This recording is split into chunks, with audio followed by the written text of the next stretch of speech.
What is up, Packers fans? See, we're going right early here. What is up, Packers fans, and welcome to the Daily Draft, sponsored by Brewski Light Lager, best can in all Wisconsin. I am your host, Ross Uglem, and I am the publisher of Pack Report as we barrel towards the NFL Draft. This is a lost episode. This one kind of got goofed up in the scheduling, which is really something only me and Andy know about, but finally, and I do mean finally, we have the Tre Harris episode. That's right, Ole Miss wide receiver Tre Harris. Let's jump right in. Pros. He has a great frame at 6'2" and 205 pounds, right where the Packers like it. And we'll talk about that in a little bit. I think he plays faster on film than his 4.54 40 time, but a 4.54 is not it's not disqualifying. I think Devontae Adams was really close to that. And you're never looking for the exception, right? You're not looking for outliers. But Devontae ran a 4.56 at the combine and ran a 4.51 at his pro day. 4.54. Like, yeah, you'd want him to be faster, but again, we're not talking about a disqualifying time here. Very explosive athlete. Okay, and his vertical and broad jump are elite. And I mean the vertical and broad jump that he did at the NFL Combine. So that explosiveness goes from the tape to the numbers, right? We like to marry what we see on film with the athletic testing that sort of proves that. And I think that was definitely done. Extremely, extremely productive football player. He had 900 yards in each of the last 3 seasons, and he had 25 touchdowns over those 3 seasons as well. I thought that was really, really impressive just from a consistency standpoint. And he was playing high-level ball too, so you appreciate that. His drop percentage is below 6 for his career. He has great hands, plucks the ball away from his body, doesn't body catch it. And you see that again in the numbers with a drop percentage below 6. Really, really good. I thought he got progressively better as time went on as a run blocker, and I thought he was legitimately good at it in 2024, and that's going to be important if you're going to play for Matt LaFleur. Everybody knows about no block, no rock. I think you're going to get some block with Tre Harris, and like I said, I saw steady improvement. He's got a big-time catch rate. You should look at his long arms, his long wingspan, his ability to grab balls behind him, extend for balls that are high or away. He does a really good job of kind of vacuuming in all types of throws, whether they are accurate or not. And I thought that he was particularly impressive in the catch radius category. He aligns all over the field, and that's something that you'll do in Green Bay. They do it with Watson. Certainly they did it with Lazard. They did it with Jordy Nelson. They did it with Greg Jennings. Yeah, you'll have some guys like Randall Cobb that always play inside, and you'll have some guys like James Jones that always play outside. But the Packers do value the versatility, and I think they'll love that about Tre Harris. He runs routes. One thing that I noted, he runs routes like a smaller receiver, which is a compliment. If you're 6'2" and I think you move like you're 5'10", I mean that complimentary, right? That's your ability to have wiggle, your ability to separate, right? You look at a 6'2", a big wide receiver, and you assume, oh, maybe he doesn't separate, maybe he's boxing guys out, maybe he's high pointing the football, maybe he's winning contested catches. No, Tre Harris gets open, and we appreciate that about him. You know what else I'd appreciate? You guys bought the Green Bay Draft Guide powered by Packer Report. Use promo code DAILY for $1 off. We're going to have over 225 player profiles. We're going to have a 7-round Packers mock draft. We're going to have Jacob Morley's tier system. We're going to have so many amazing things going on for you guys. And it's just the best resource that you can have for watching the draft. And that draft, of course, this year is going to be in Green Bay. So buy the gosh darn guide.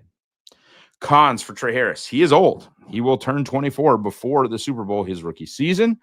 The Packers have cared less about that of late, but it's you see productivity and you go, okay, is this man against boys? How much better can he get? How much runway is there for him as a prospect, or is this what we're getting? I think there's a chance that this is what we're getting, but that's okay because he's a good player.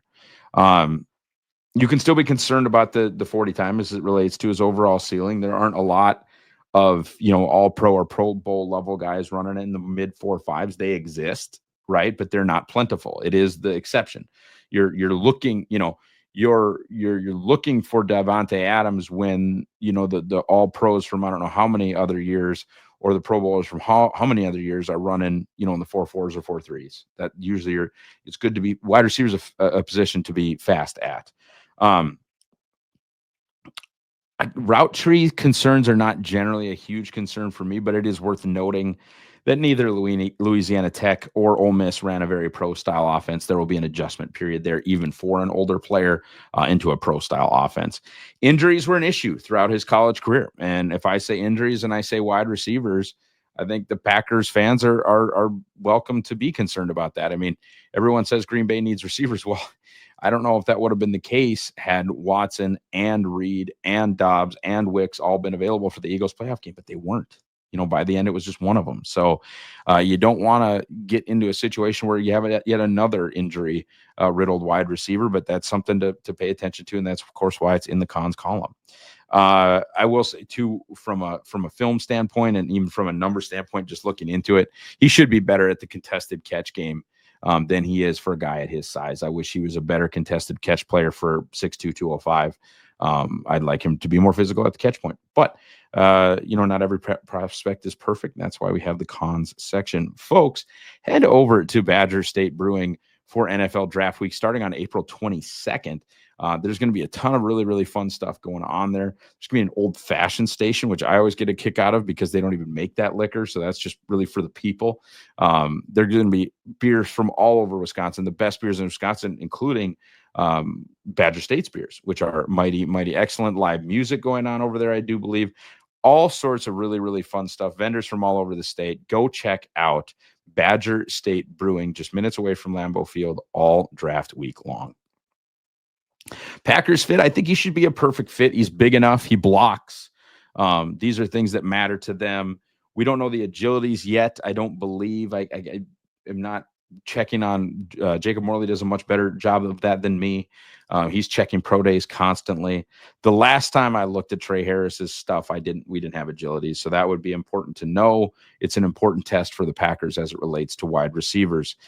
He is an older prospect and could be productive early. And maybe it takes a year to learn a pro route tree coming out of those systems. But ultimately, I think he's a guy that makes sense for them. Especially if it could be in round 3 instead of round 2, because I think he could just step in as a third or fourth option immediately on a good offense. And I know that doesn't sound crazy exciting, but all these things have value, right? And so a number 2 on a bad offense, that's a number 3 on a good offense. That has value, guys. That's what James Jones was. And if you could, guarantee I got James Jones in round 3. I mean, if you could guarantee I got James Jones in round 2, I'd take him. The guy, led the NFL in touchdown catches. There are different ways to win. Not everybody has to run a 4.3 to win. Okay, overall, he's got a second-round grade for me. I think he is a solid NFL starter in the future. And even though I said second-round grade, I've got a lot of guys with second-round grade. He is my 70th overall player. I have a lot of guys with second-round grades. I think this is a really deep class in that area. I wouldn't mind if the Packers traded down.